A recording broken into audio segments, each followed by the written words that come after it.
Perfect. Well, I am super excited to interview you to learn more about speech pathology in Senegal. Before we jump in, why don't you tell us a little bit more about yourself, introduce yourself, and how you got started in learning about speech pathology? Sure. Hello, everyone. Thank you for having me, Carrie, and all the Washington speech pathologist team.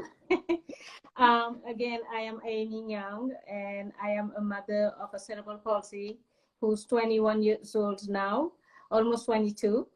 And everything that I've done with her, being with her in America and helping her with speech and occupational therapy and everything that was done for her, that's how I was successful in learning what to do from home with your child when you have a special needs child.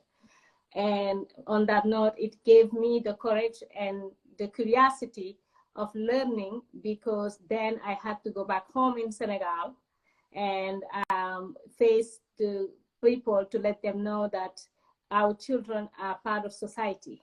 And in doing that, I come to face a lot of parents who didn't know what is autism means, what is Down syndrome means. They just have these children that are incapable of doing a lot, and for them it's a curse or it's taboo to talk about it. They hide them, and that hurt me. And I was like, oh no, look at my child. She's happy, she's beautiful, she's smart, she goes to school like a normal kid. We should be able to do that. And defending that for the past 20 years in my country, I realized after I've done some research that we do not have a lot of resources to help these children. And that's how I come to find out that we only have 5 speech pathologists in Senegal, and in a country of 17 million people and 4 million that lives in the city. And also those 5 speech pathologists only stays in Dakar, in the city. Okay. So if you go to the suburb, you won't find anybody. Right. And that's what got me into learning, into speech and occupational therapy, and getting all these. I go to webinars, I go around the world just to discover what can we do to help these children. Yeah, that's amazing. Thank you. And so a few other questions for you. So you started a school, correct? Yes. Okay. Can you talk more about that? Of course. Yes, I started a school that I named after my daughter, and it's a mother and daughter team. She's my personal assistant, and I trained her to work with me. So we started it during COVID, because I was in Florida working in a Montessori school, and then COVID came, everything shut down. So I decided that, you know, my time is up to go back home and teach my knowledge. And I opened the school. And during COVID in America, I started going online to teach the students, some of my students from my own school there. And that brought me to go live on Facebook and doing it, and including Africa. And that's how I started having all this clientele that started to connect with me, and then doing one-on-one session with me on Zoom. And then organization like a non-profit organization for Down syndrome, autism start contacting me. And that's how it started. And people start getting benefits, because from me, they learn a lot that they don't see anywhere else. It's not showing on TV. We don't have the resources. So I'm the only one that people knows to be able to give them what they need on the table. Right. That's amazing. Very motivational. And I'm sure that being a parent yourself of a daughter who needed speech therapy also helps other parents in your shoes. And one question I have that just popped up: how would you describe the culture in Senegal's view towards people with special needs? Well, it's a big stigma in Senegal. Yeah. It has been a big stigma, although for the past 20 years, people knowing me for my fight for that, it opened doors and helped a lot of parents to come out, because I had to make sure that they knew that they were safe to come out, and we have to find what to do for them to come out and be part of society. So the culture is still a little bit different, even though in certain parts you will not be able to walk on the street how you want. you won't see them actually. If you see them, most of the time they are beggars on the street, because that's how they used to send them to beg to help the family, because for them there's no school for them. And that's why actually I've been fighting for inclusive education in Senegal. I was the one as a parent who joined the Ministry of Education in 2015 to do the campaign for inclusive education and talk about it and let them know that yes, we can do it. And unfortunately, we're not getting 100% what we want. It's difficult because for the government, it's difficult to change a whole entire system. When they don't have the funds and people to help to train the teachers, because that means the whole system of public system has to change. So we only have one public system that only takes special needs, and still they're struggling. So it's hard. It's very hard. Then we have one another 100% private school that don't take every type. They choose who they want, but they're expensive. So that was the reason why, I've been pushing it. And then the other part is because we only have 5 speech therapists, children don't have access to it. So what I did a couple of years in America, I would get some funds from my nonprofit organization and fund a student to go learn speech therapy, because we have one university, and it really is the small university for dentistry, but they add the field of speech therapy with one guy who's the first Senegalese speech pathologist in Senegal, the best one. So, but he's too busy to have enough time to go to the university and do his courses. So therefore, it's not there. And that university, I push it for people to even know that it existed in Senegal. People didn't know it existed. And by funding some students to go, but then if the schooling is not right, the student would give up and go get something else, because what they do, they learn more about journalism, salesperson, marketing, than focusing on the reality of what we need to help these children. Yes. So you've answered some of the other questions about how people are educated. So you said there's just one university that trains for speech pathology, but a lot of times students aren't often able to finish they that. Only have like 4 or 5 students that are taking it in the whole entire university, because the sensibilization that we need to talk about it all the time is not there. If I don't talk about that school exists and talk about speech therapy, and that's why I collaborated with that school back in January 4th, 2020, and I organized the first ever in West Africa free screening for speech pathologists. And we had 379 people that day coming from all over the country. Every that's amazing. Region, because I talk about it on TV, on radio, and I make that you have to come so we can do screenings. And it was amazing. And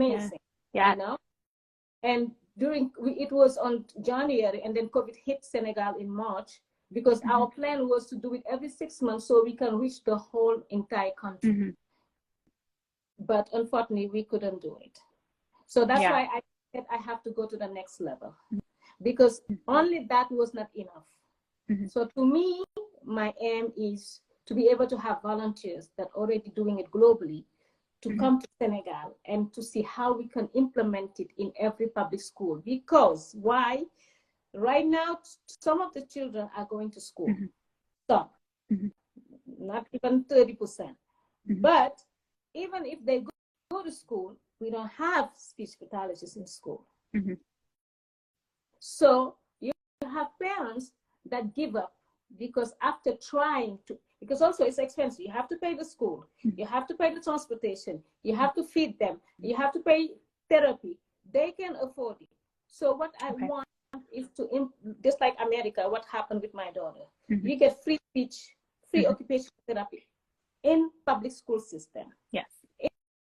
If the government don't do it, at least if I can bring my own people, just like I did with the free screening, I can bring students to come as internship and do it as voluntary humanitarian to be part of, for their purpose in life also, as giving up, giving to others. And to me, that's what I'm looking for, to collaborate. And we train, especially the training. We need to train. We have, you know, Senegal is like 35% of the population. They're from 35 and younger. So we have the youth to train. For the future. For sure. But if I don't push it and bring it and make it sure that we can do this, nobody's going to do it, because nobody, their potential is not there to think about. Right. Yeah, it sounds like there's several barriers. So lack of professionals, transportation, cost. Yes. And it's the same with occupational therapy. And that's why I went and learned everything to put it in Naji classroom. And I believe that everything that I've done with my daughter to succeed, if I can succeed with one, I can succeed with many. And on top of it, I'm succeeding with many because every children that pass through my school is doing well. And it's pushing me more to learn, because I'm like, oh, it's not because you have to have tons of degree and be a doctor. That's what theoretically is good, but the practice, hands-on practice, is what works. And I learned that in all my life.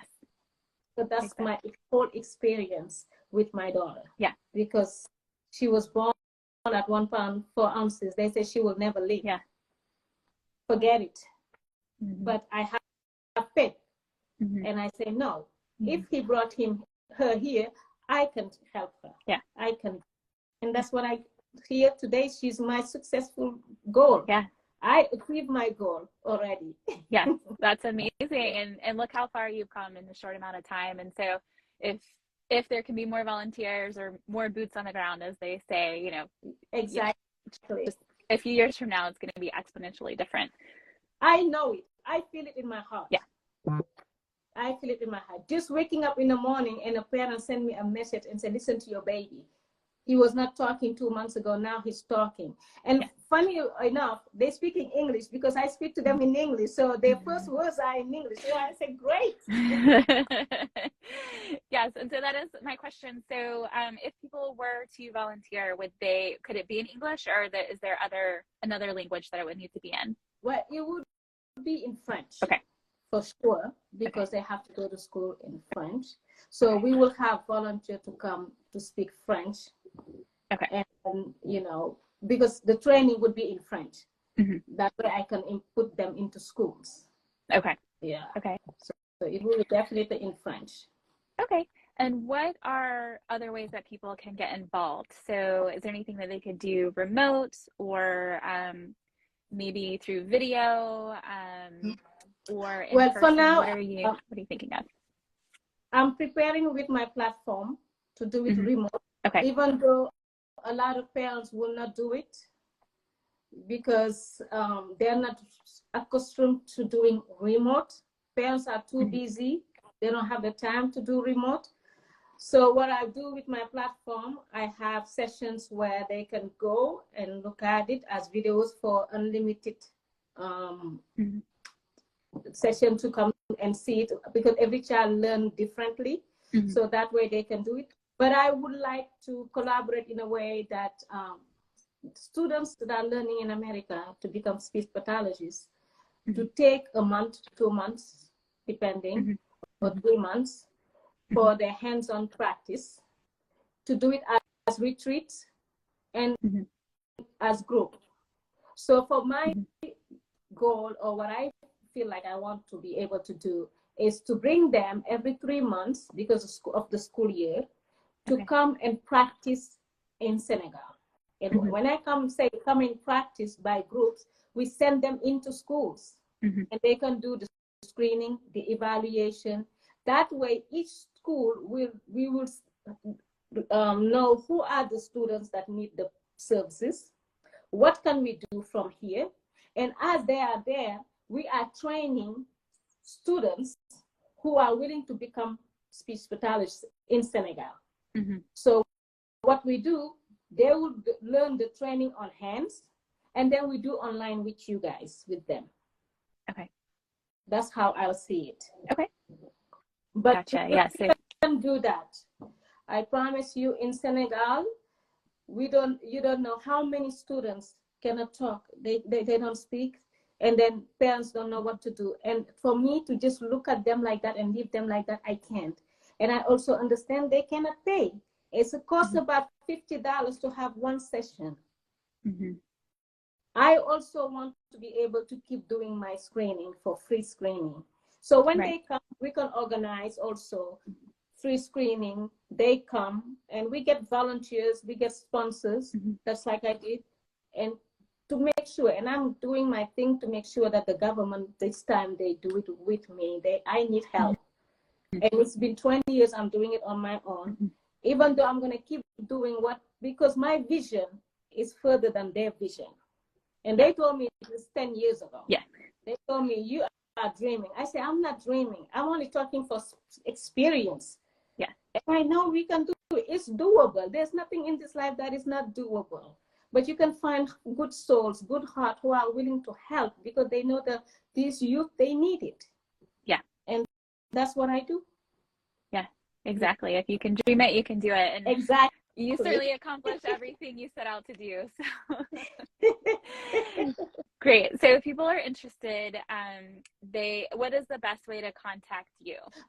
Okay. For now, my email, because I'm in Lisbon. Okay. So my email, which is, I can write it down, I guess, on the thing. Yes, you can write it. Yeah. You can also add it to the comments. Yeah.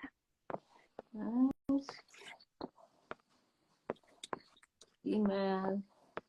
Welcome. Okay. I think it's there. Okay. Yes. So they can contact me, and Senegal, if they will have a chance to visit Senegal. They don't know about Senegal. It's a beautiful country by the water. Some of them might not even want to come back.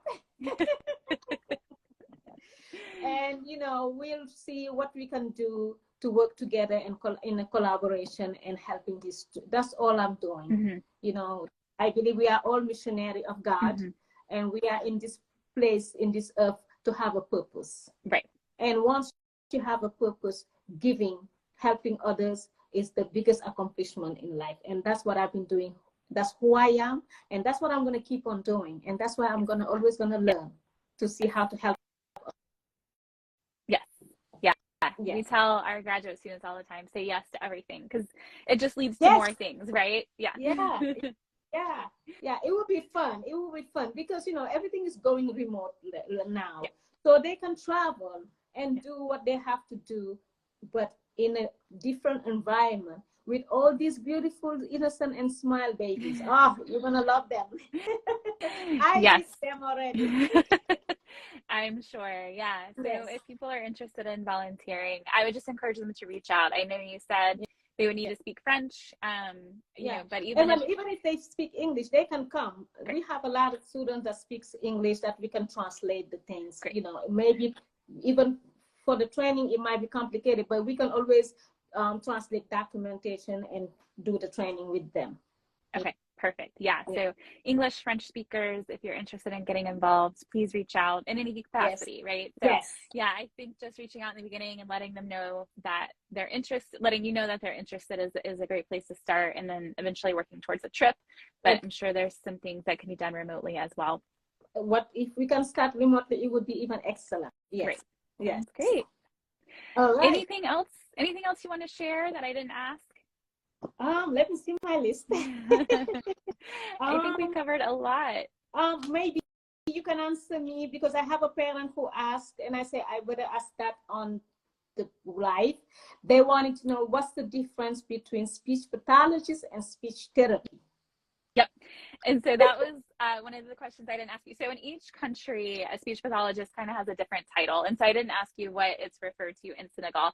So in the US, we're considered speech-language pathologists. We provide speech pathology or speech therapy. It's really the same. It's used interchangeably. Right. Yeah. So on insurance, you'll see speech therapy, occupational therapy, physical therapy. A lot of times, in session notes or other places, you might see speech pathology, but it's the same thing. Same person, same training. Okay. Yeah. And one more question for another parent. Different parents. They wanted to know if the same way the speech pathologist is doing it for an autistic child, is it the same way that they have the Down syndrome child needs it in a way of doing speech sessions? So it really depends on the goals. So with autism, a lot of times you're working on social language. You might have a child who is completely nonverbal and using pictures or another device to communicate with. So you might be just working on, say, using words to request or to communicate, such as "botter" or "more." All the way up to, you might have a child who is conversational, but they have a difficult time maintaining a topic. They only want to talk about what they want to talk about. Mm-hmm. Or they might not know how to initiate a conversation or even end a conversation. They might just walk away without saying goodbye. Okay. So there's a big spectrum with autism. And then also with Downs, it really depends on what you're working on. A lot of times with Downs, it's expressive and receptive language. So you're working on things like pointing to items when labeled. So you're working on, labeling, naming items, following directions, following 1 or 2 step directions, things like go get your shoes, put on your shoes, line up at the door. You're working on expressive language, so starting to put words together to form sentences, to ask questions, to make statements, to share their thoughts and ideas. Okay. So it really varies, not just by disorder or diagnosis, but also by the child's ability. Okay. And because also for an autistic child who's just very not talking at all, mm-hmm. I have parents that are having difficulty of understanding, mm-hmm. because also, the screaming could be a sign of saying something. Yeah. But the parents don't know. So those are actually the resources and the child to be able to follow up with the parents, mm-hmm. on how they have to understand when your child has autism, when your child has Down syndrome, how you can handle the nonverbal child, yeah. because it's very difficult and they don't understand, and that's why they don't come. Some of them don't go to school because of that. Yeah. And the fact that there's no training for the teachers to know how to talk to a nonverbal child. Yeah. And also one thing that I forgot to mention, which is important, in Senegal, most of the students are about 40 in the classroom. Wow. So this is another reason why I fight for inclusive education, because that way it would decrease the number of the children in the classroom, mm-hmm. to be in different classrooms, but mixed with the others. Right. And I've been fighting for that because it's complicated for them to have it done. Yeah. But autistic children cannot be in a classroom with 40 people. Right. Yeah. And cannot learn that way. Right. So yeah, they need a different environment. Mm-hmm. They need it. Okay. Yeah. I think that's about it. Okay. Yeah. Well, great. Yeah. Well, for your questions. Thank you so much for your time. This was incredible. And so this will be saved to Instagram. You can post it to your Instagram as well. Okay. So you can use it from now until as long as you want. But thank you so much for your time. Excellent. Thank you. And hoping to see you soon with our collaboration. Definitely. Yes. Definitely. Thank you. All right. Enjoy the rest of your week. Thank you. Bye. Bye-bye. Ciao.